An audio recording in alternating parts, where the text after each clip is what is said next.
안녕하세요. 한의학 박사 정은아 원장입니다. 오늘은 성조숙증 증상과 치료에 대한 핵심을 말씀드려 볼까 합니다. 부모님들께서 가장 궁금해하는 것들만 쏙쏙 뽑았으니 집중해 주세요. 1. 성조숙증이 정확히 뭔가요? 성조숙증은 여아 만 8세 이전, 남아 만 9세 이전에 2차 성징이 나타나는 것을 말하는데요.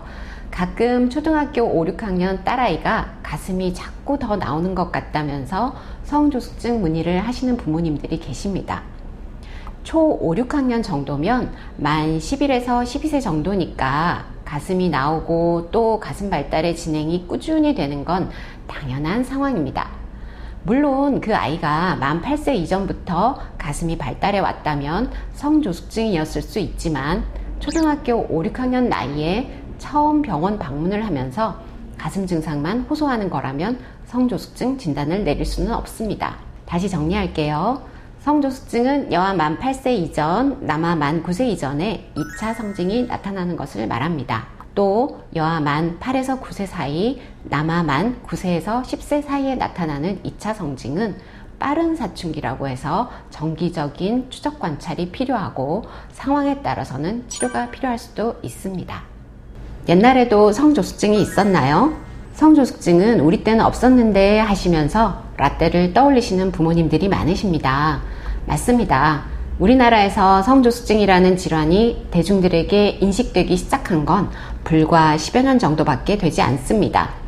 그래서 부모님들의 성장기에는 성조숙증이란 단어를 들어본 적이 없을 수밖에요. 하지만 성조숙증 아이들 문진을 하다 보면 초등 1, 2학년 나이에 초경을 했던 할머님도 계시고 초등 4, 5학년 나이에 초경하고 힘들었던 기억을 가지신 어머님들이 종종 있으십니다. 그 당시는 성조숙증에 대한 인식이 없어서 진단을 받지 못했을 뿐이고 또 2차 성징이 빠른 아이들의 비율이 현재보다 적었다는 게 적절한 답이 될 것 같습니다. 성조숙증을 알려주는 2차 성징엔 어떤 것들이 있나요? 여아 만 8세 이전, 남아 만 9세 이전에 2차 성징이 나타나는 것이 성조숙증이라고 했는데 그럼 2차 성징은 정확히 뭘까요?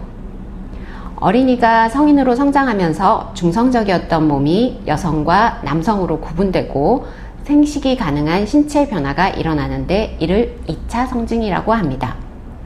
여아는 가슴이 발달하고 음모나 겨드랑이 털이 자라고 초경을 하는 등의 증상들이 대표적이고 골반이 커지고 체지방이 증가합니다. 남아는 고환이 커지고 음경이 길어지고 음모, 겨드랑이 털, 수염, 변성기 등이 대표적인 2차 성징이라고 할 수 있고요. 여성에 비해 어깨가 발달하고 근육량이 증가합니다. 또 공통적으로 머리 냄새, 여드름, 체취의 변화 등도 나타납니다. 여아의 초기 증상은 가슴 발달인 경우가 대부분이라 초기 발견이 용이한 부분이 있지만 살집이 있는 여아의 경우는 살과 구분이 되지 않아 늦게 확인되기도 합니다. 남아의 경우는 고환 크기가 커지는 것이 가장 첫 증상이라 초기 발현이 여아에 비해 늦어지는 경향이 있어서 정기적인 검진을 통해 확인하는 것이 중요하겠습니다. 성조숙증은 반드시 치료해야 하나요? 부모님들이 아이 성조숙증을 걱정하시면서 내원을 하시면 대부분 엄마와 아빠의 온도차가 느껴집니다. 엄마는 이른 초경과 성장 지연을 치료해 주어야 한다는 간절함이 뜨거운 편이고요. 아빠는 어차피 나타날 텐데 좀 일찍 나타난다고 무슨 문제가 있겠어? 하시면서 치료에 대한 간절함이 냉랭한 편이죠. 아이들의 나이와 발달 정도에 따라 엄마가 오버하는 것일 수도 있고 아빠가 개념이 없는 것일 수도 있습니다. 결국 케바케라는 것이니까 일단 전문기관에 방문하는 것은 중요합니다. 그렇다면 성조숙증 치료를 꼭 해야 하는 아이가 치료나 관리를 하지 않았을 경우 어떤 문제가 생길까요? 원래 자랄 수 있는 키보다 5에서 15cm 정도 덜 자랄 수 있습니다. 그나마 원래 자랄 수 있는 키가 아주 장신일 경우에는 덜 자란다고 해도 남녀 성인 평균 키에 가까울 수 있지만 원래 자랄 수 있는 키가 남녀 성인 평균 키 정도였다면 최종 키는 많이 작아질 수 있습니다. 또 성조숙증 환아의 80에서 90%가 여자아이들인데 여아들은 남아들보다 2차 성징이 눈에 띄기 때문에 친구들과의 비교를 통해 부끄러워하거나 위축되어 자신감, 자존감이 떨어져 문제가 되기도 합니다. 특히 여아들의 초경이 만 10세 이전일 경우에는 스스로의 몸이나 위생을 돌보는 게 아직 미숙해 부모님과 아이가 모두 불편을 겪거나 친구들에게 놀림을 받기도 합니다. 최근에는 이른 초경이 성인 건강에 미치는 영향에 대한 연구들이 다양해지고 있습니다. 초경을 빨리 한 만큼 폐경이 빨라질 수 있고 또 유방암, 난소암, 자궁암 등과 같은 부인과 질환의 발생률을 높인다는 건 이제 많이들 알고 계시는데요. 뇌졸중, 심근경색, 담석증, 치매 등과 같은 질환과의 연관성도 밝혀지고 있는 상황입니다. 정리해 보겠습니다. 최종 성인 키의 손실, 어린 나이에 생활상의 불편, 정신적인 불안과 위축, 암, 심혈관 질환 등과 같은 성인병 이환율 증가 등이 성조숙증이 관리나 치료되지 못했을 때 겪을 수 있는 문제점들입니다. 이제 평생 건강을 위해 미리 검진하고 치료가 필요한 질환임을 아시겠죠? 성조숙증 치료는 어떻게 하나요? 성조숙증 치료에 대해서 얘기하기 전에 성조숙증 검사는 언제부터 신경 써야 하는지부터 말씀드릴게요. 빨리 발견된 성조숙증을 제때 관리하고 치료하는 것이 가장 좋기 때문에 검진 시기를 잘 챙기는 것이 중요하겠습니다.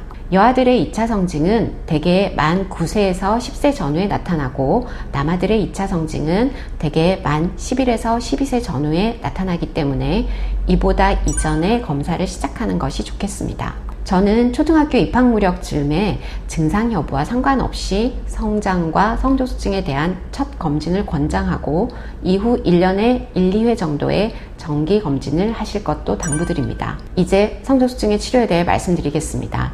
성조숙증 치료는 양의학적으로는 성호르몬을 억제하는 주사 치료가 있고 한의학적으로는 한약 치료가 있습니다. 억제 주사의 경우 4주 간격 또는 3개월 간격으로 맞게 되는데요. 본인 나이와 뼈 나이와 예측되는 키 등을 고려해서 주사 용량과 치료 기간을 정하게 됩니다. 한약 치료의 경우도 본인 나이와 뼈 나이와 예측되는 키, 성장 속도 등을 고려해서 치료 기간과 처방 간격을 결정합니다. 호르몬의 직접적인 컨트롤이라는 것에 대한 거부감과 주사라는 도구에 대한 부담감이 있는 분들이나 주사 치료 중 키 성장이 미미하거나 알레르기 발생 등과 같은 부작용을 경험하신 분들이 한의학 치료를 원하면서 오시는데요. 한약 치료의 경우 첫 번째 목표가 인체의 불균형을 조절해 밸런스를 맞춰준다는 것입니다. 그 결과 자연스럽게 성장 발달 속도를 스스로 조절하면서 건강을 찾아가는 자연 성장 치료 원리입니다. 대사를 위한 에너지, 면역을 위한 에너지, 성장을 위한 에너지 등이 잘 순환하고 적절하게 분포되어야 하는데 균형이 깨져서 특정 부위에 열이 뭉치고 순환되지 않아서 생긴 것입니다. 그래서 뭉친 열은 순환시켜서 고루 분포되게 하고 항진된 열은 발산시켜서 조절해주는 처방을 하게 됩니다. 효과적인 치료를 위해서는 정확한 진단이 필요하고 치료 과정의 경과 역시 객관적인 데이터로 확인을 하면서 치료 방향을 세밀하게 조정해 가야 하는데요. 그래서 처음 진단할 때와 중간중간 경과를 평가할 때 한의학적인 검진과 양의학적인 검진을 모두 활용해 종합적으로 판단하고 최선의 치료 계획을 세우는 것이 중요합니다. 또 인체 내부적인 문제들을 잘 해결하더라도 외부 환경적인 요소들이 컨트롤되지 않는다면 재발하거나 최종 결과를 나쁘게 할 수 있기 때문에 건강한 습관을 만들 수 있도록 아이와 부모님과 의료기관이 함께 노력해야 합니다. 한의학적인 치료 이후에 부모님들이 가장 고마워하고 좋아하는 것이 아이가 스스로 건강한 습관에 대해서 알고 노력하는 점입니다. 증상만을 없애고 떼어내는 것이 아니라 근본적인 조절력을 키워내기 위한 치료와 관리의 장점이라고 할 수 있겠습니다. 가장 기본이면서도 꼭 아셨으면 하는 성조숙증에 대한 내용들을 살펴보았는데요. 우리 아이들의 건강한 성장에 도움이 되셨길 바랍니다. 감사합니다.